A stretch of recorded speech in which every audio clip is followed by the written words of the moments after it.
So the latest Wall Street Journal poll put together a number of matchups between Joe Biden and the various Republican candidates. The top three, of course, being Donald Trump, Nikki Haley, and Ron DeSantis. And Nikki Haley, by far and away, landslides Joe Biden according to this Wall Street Journal poll. Now, it's 51-34, which is a 17-point margin.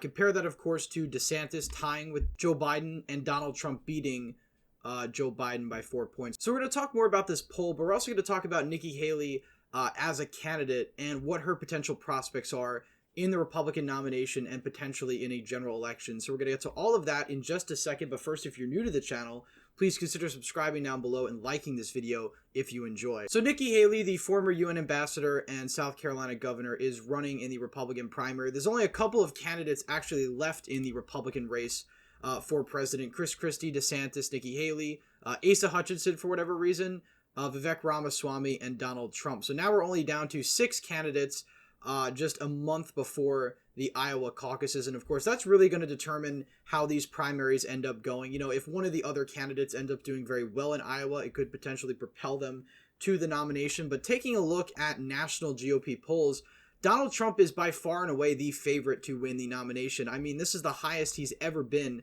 against the other candidates, in some cases leading by nearly 50 points in the aggregate and getting about 60% of the Republican vote, despite the fact that he hasn't shown up to any of the debates, and he really hasn't much entertained the primary candidates at all. Many people have viewed the Republican primary as essentially a race for second place, but, you know, as the race goes on and as the candidates, the lesser candidates anyway, sort of drop out, the situation for the remaining contenders becomes a lot more dire because it's really do or die at this moment. You know, if they attack Donald Trump too much, he's not going to put them in a potential administration if he were to win. And also, they could potentially hurt their standing with the Republican base. So, you know, Nikki Haley has not really attacked Donald Trump very much. She has done some mild criticisms of him. Of course, Kristi is really in the full anti-Trump lane, and according to the alleged requirements for the next debate, which I believe has to have candidates at around 10% in national polling, the only people qualifying would be Ron DeSantis and Nikki Haley. Donald Trump would also qualify, but he's likely not going to show up to that debate. So, you know, this debate that we just saw is probably the last debate we're going to see Kristi in, and he really let it all out. This was definitely the most interesting debate that we saw a couple days ago, but Nikki Haley herself is an interesting candidate in the sense that she's sort of towing the more moderate centrist lane in the Republican primary. She does have some more traditional conservative credentials, but she's very much a 2004 type conservative, talking about cutting Social Security entitlements, lowering taxes across the board, corporations, etc. You know, on social issues, she's not as conservative as somebody like Ron DeSantis. So she does sort of occupy that, dare I say, neoconservative sort of lane in the party. And that's not exactly popular within the GOP base, but when you look at the national electorate, you know, Haley is pulling the best against Joe Biden. Now, this sort of rings very similar to what we saw back in 2016 with John Kasich, who at times was leading Hillary Clinton by 5 or 6 percentage points, because Biden has the same problem that Hillary Clinton did back in 2016, which is that he's not popular. He's very unpopular. And Nikki Haley is not viewed that unfavorably by the broader electorate. Ron DeSantis and Donald Trump are, which is why they're polling less against Joe Biden than Nikki Haley is. But, of course, from a Republican perspective, that doesn't necessarily mean they would want Nikki Haley as their nominee just because she polls the best. You know, a lot of Republicans like to pick and choose which polls they like to follow. But objectively speaking, she is easily the strongest candidate to go against Joe Biden, whether you like her policies or not, because she's somebody that has shown a lot of appeal to moderate, right-leaning independents and even some soft Democratic voters who supported Joe Biden in 2020 and potentially Clinton in 2016, potentially because of the fact that Donald Trump was such an unappealing candidate, but could potentially see themselves backing a more moderate, tame Republican like Nikki Haley. Now, this article from Politico sort of sums up where Nikki Haley's support is coming from. Now, I would note that polls taken a year before the election aren't exactly gospel. I mean, polls even right before the election aren't necessarily to be taken with 100% certainty, but the trend is very clear. Haley is by far and away polling far ahead of the other candidates against Joe Biden, and this Politico article really sums that phenomenon up. Independents and moderates that don't like Donald Trump and don't like Joe Biden as president back Nikki Haley because they see her as a sensible, moderate option to Joe Biden. Now, these same voters also say that if 2024 was a rematch between Joe Biden and Donald Trump, they would vote for Joe Biden. And this is very much what I've been talking about over the past year or so on this channel, is that there's a lot of voters out there who aren't necessarily Democratic voters. They're moderates, they're independents, and they look at the two candidates, and while they're not happy with the state of the country under Joe Biden, they much prefer him as president over Donald Trump, even if they're not big fans of either of the candidates. And Nikki Haley is somebody that the Republicans could potentially put up as an answer to that problem, somebody who's not unappealing to these types of voters. Now, again, you do have the MAGA, just general conservative base of the GOP who's not exactly very fond of Nikki Haley. There's certainly a sizable minority in the GOP that aren't really big fans of her. But I certainly think that if she's the nominee, she would have a much better chance at beating Joe Biden than Donald Trump or Ron DeSantis. Because in the primary, she hasn't taken very hard positions that would alienate centrist voters like Donald Trump and Ron DeSantis have. So she sort of has played it safe. Even on abortion, she has had more moderate messaging in one of the debates. So she's somebody that is palatable to these types of voters in a way that Ron DeSantis and Donald Trump aren't. If we take a look at the 2020 election map, the types of voters that she does well with, Chester County voters here in Pennsylvania, just the Philly suburbs in general. Of course, if you go to Michigan, Grand Rapids, Kent County, places like this, these suburban counties that have been bleeding Republican support ever since the era of Trump in 2016. These are areas that could be won back because in many cases, it's the moderate and independent voters that have been alienated during the Trump era that Nikki Haley would pick up. Now, whether or not there'd be a drop-off in support in the rural areas is certainly up to debate.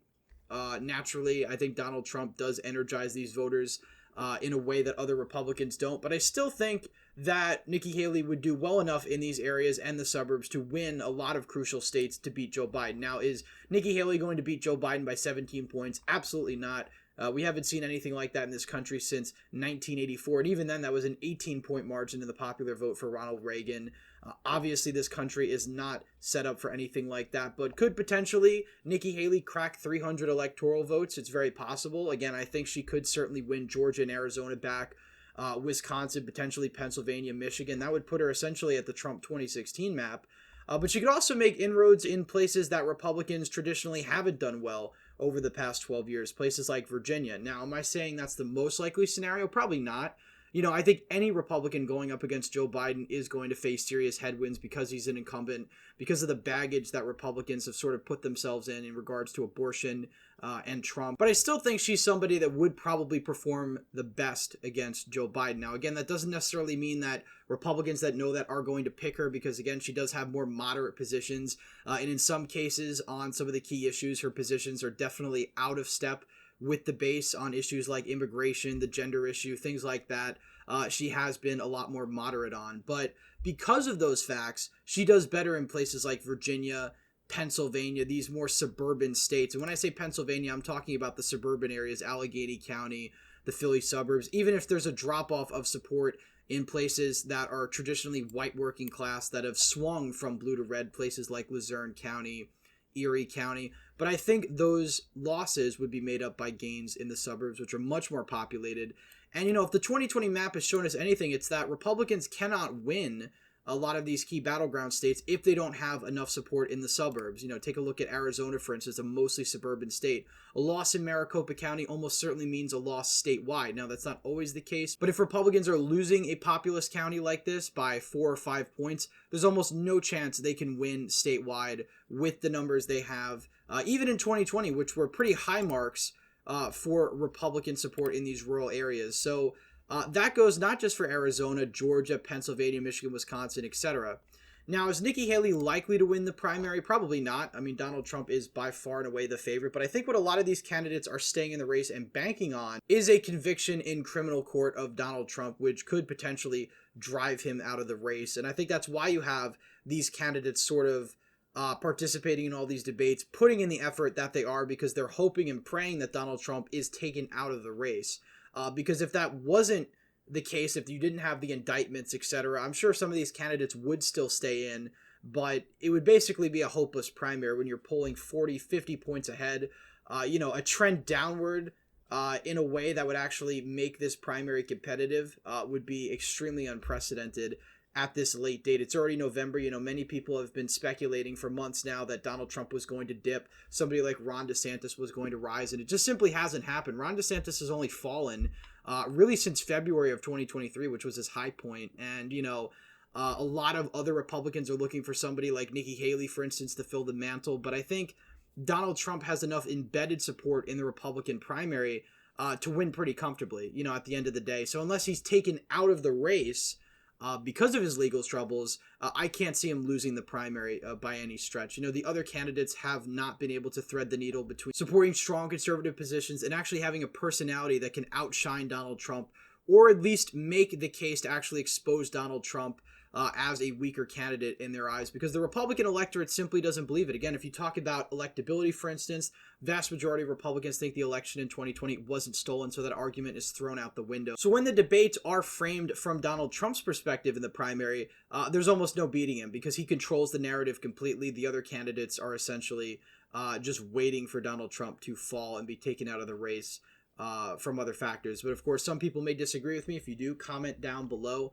But again, you know, this just highlights the fact that Nikki Haley is somebody that can win over these voters, because this isn't just one poll. She's polling like this consistently against Joe Biden in cases no other candidate beats Joe Biden by double digits nationwide. Nikki Haley is the only candidate that can do that. And again, that's not an endorsement of Nikki Haley, more so just stating the fact that she's somebody that has the most appeal to independents and moderate voters that are needed to win in 2024.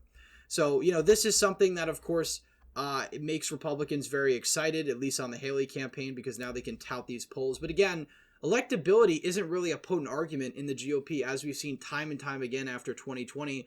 Republican voters just don't care about electability. They care about the personality and the vibe of the candidate. And that's why Donald Trump is leading this primary by 50 points. So unless something dramatically changes, he's pulled out of the race, he's most certainly going to be the nominee. But as for this poll, obviously Nikki Haley's not leading by 17 points. I'm sure she's probably beating Biden, and I think if the election were held today, she would beat Biden. But of course, the election's a year away. A lot can certainly happen with the economy, the candidates. And again, with Donald Trump being in the hot legal water that he is, he could potentially be taken out of the race at any minute. So this primary is very volatile. Again, it looks like Donald Trump is, of course, the massive favorite, almost certain nominee. But again, a lot can change, and I think the unprecedented legal situation that Trump finds himself in really leaves an open door for a lot of these candidates, and they're certainly hoping and praying that he's taken out of this race so they could sort of rise above in that Trump vacuum. Anyway, that's it for today's video. Please leave a thumbs up if you enjoyed, subscribe to the channel, hit the bell notification so you miss any more videos I put out. As always, again, thank you all for watching, and I hope to see you in the next one.